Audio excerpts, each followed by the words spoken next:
क्या होगा अगर मैं आपसे कहूं कि महाभारत के 7वें दिन कुरुक्षेत्र की रणभूमि में एक ऐसा योद्धा उतरा जिसे देखकर कौरव सेना कुछ पल के लिए स्तब्ध रह गई।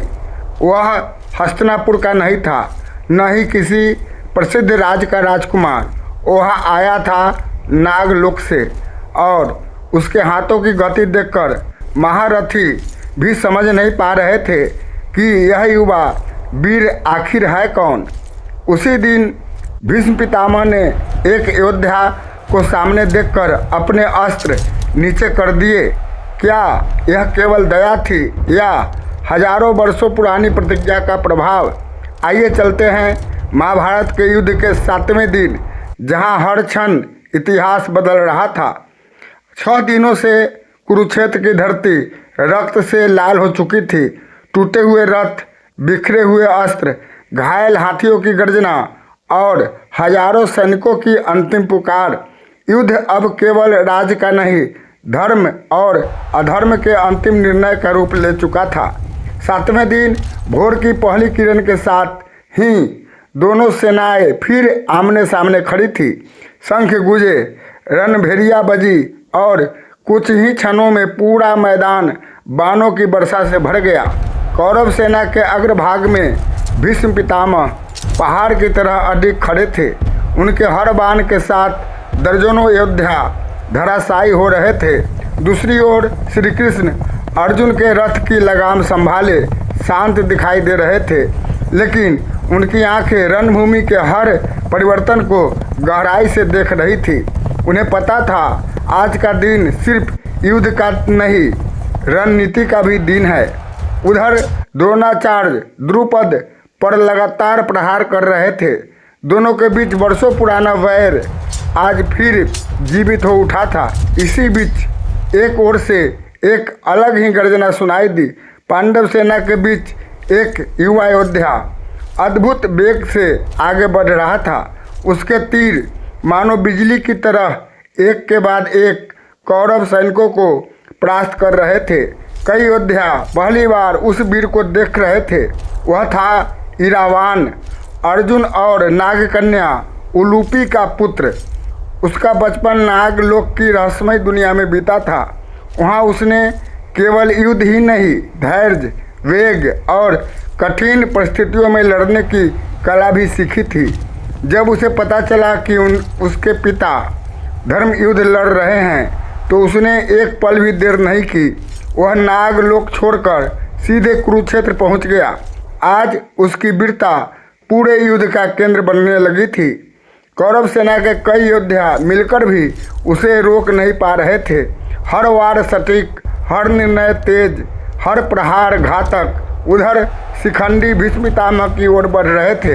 जैसे ही भीष्म की दृष्टि शिखंडी पर पड़ी, उनके हाथ कुछ क्षणों के लिए रुक गए। क्यों? क्योंकि उनके सामने केवल एक योद्धा नहीं था, उन्हें अपने अतीत की वह प्रतिज्ञा याद आ गई जिसे उन्होंने कभी भुलाया ही नहीं। कहा जाता है शिखंडी पूर्व जन्म में अम्बा थी और उसी अधूरे न्याय की अग्नि उन्हें फिर युद्ध भूमि तक ले आई थी। भीष्म स्त्री पर अस्त्र उठाने की प्रतिज्ञा कभी नहीं तोड़ सकते थे। इसी कारण उन्होंने शिखंडी पर पूर्ण शक्ति से प्रहार नहीं किया। यह दृश्य देखकर दोनों सेनाओं के अनेक योद्धा आश्चर्य में पड़ गए। उधर भीमसेन आज अपने प्रचंड रूप में थे। उनकी गदा जहाँ भी घूमती रथ टूट जाते, हाथी पीछे हट जाते और सैनिक भय से कांप उठते। दुर्योधन बार बार अपने भाइयों और सेनापतियों को व्यवस्था बनाए रखने का आदेश देता, लेकिन भीम का वेग रोकना आसान नहीं था। दूसरी ओर अर्जुन और भीष्म एक बार फिर आमने सामने थे। दोनों के धनुष लगातार गूंज रहे थे। आकाश बाणों से ढक चुका था। कुछ क्षणों के लिए ऐसा प्रतीत हुआ मानो सूर्य भी उनके युद्ध को देखने के लिए रुक गया हो। धीरे धीरे पूरा मैदान धूल के बादलों से भर गया। घोड़ों की हिनहिनाहट, टूटते रथों की आवाज़, घायल सैनिकों की पुकार और शंखों की गूंज मिलकर ऐसा वातावरण बना रहे थे जिसे शब्दों में बताना कठिन था। सूर्य अब पश्चिम की ओर झुक चुका था। दोनों सेनाओं ने आज भी भारी क्षति उठाई, लेकिन न पांडव पीछे हटे और न कौरव। रात्रि होने पर युद्ध रोक दिया गया। सैनिक अपने अपने शिविरों में लौट गए, लेकिन हर किसी के मन में एक ही प्रश्न था, क्या नागलोक का यह युवा वीर आने वाले दिनों में युद्ध का रुख बदल देगा? क्या भीष्म पितामह अपनी प्रतिज्ञाओं के कारण और कठिन परिस्थिति में फंसेंगे? और क्या कौरव अगले दिन ऐसी नई योजना बनाएंगे जो पांडवों को पहली बार रक्षा की मुद्रा में ला दे? इन प्रश्नों के उत्तर अभी भविष्य के गर्भ में छिपे थे, लेकिन अगले दिन रणभूमि में एक ऐसा भयानक संघर्ष होने वाला था जिसमें कई महान योद्धाओं की परीक्षा होगी और एक ऐसा निर्णय लिया जाएगा जो पूरे महाभारत युद्ध की दिशा बदल देगा।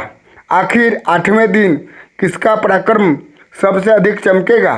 क्या इरावान अपनी वीरता से कौरव सेना को फिर चौंका देंगे, या उनके सामने ऐसा महारथी उतरेगा जो पहली बार उन्हें रोकने में सफल होगा? यह जानने के लिए बने रहिए झलक दिव्य ज्ञान के साथ। अगर आपको आज के युद्ध में सबसे अधिक प्रभावित करने वाला योद्धा इरावान, भीम, अर्जुन या भीष्म लगे तो उसका नाम कमेंट में ज़रूर लिखिए।